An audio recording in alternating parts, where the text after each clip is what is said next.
Institucionet arsimore në Gjirokastër funksionojnë rregullisht duke zhvilluar të plot procesin mësimor. Në këto ditë ku temperaturat kanë shënuar ulje pas rreshjeve të dendura, ngrohja nuk mungon. Në të gjitha godinat ajo realizohet me kaldaja.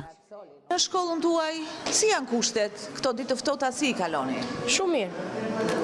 Është ngrohtë, mund ta kalojmë. Klasat janë shumë të ngrohta dhe kaldajat punojnë. Klasat janë të ngrohta sepse kaldajat ndizen që në mëngjes. Klasat janë të ngrohta, kaldajat ndizen në mëngjes derisa mbyhet ambienti dhe pastaj fiken. Procesi mësimor zhvillohet pa probleme. Klasat janë shumë të ngrohta.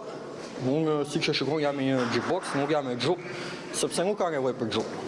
Moti ftohtë nuk ka ndikuar në uljen e frekuentimit të tyre. Madje mungesa nuk janë shënuar as nga virozat apo gripi që qarkullojnë në këtë periudhë.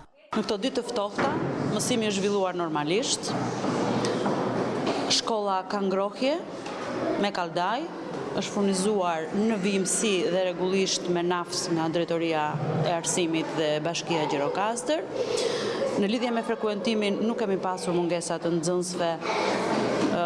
Pasi ende këto virozat e stinës ndoshta nuk kanë rënë dhe fëmijët e kanë frekuentuar procesin mësimor, përveç ditës që kanë qenë rreshjet e dëndura dhe ishin kushte të vështira atmosferike që nxënësit të frekuentonin procesin mësimor. Nga kushtet e rënduara atmosferike të javës së kaluar, godina, edhe pse është një godinë e vjetër, është shumë e mirëmbajtur dhe nuk kemi pasur asnjë problem. Godinat arsimore në Bashkinë Gjirokastër nuk u prekën nga përmbytja dhe për ato problematika të vogla që shfaqën punonjësit e mirëmbajtjes ndërhyjnë menjëherë duke siguruar zhvillimin normal të procesit mësimor.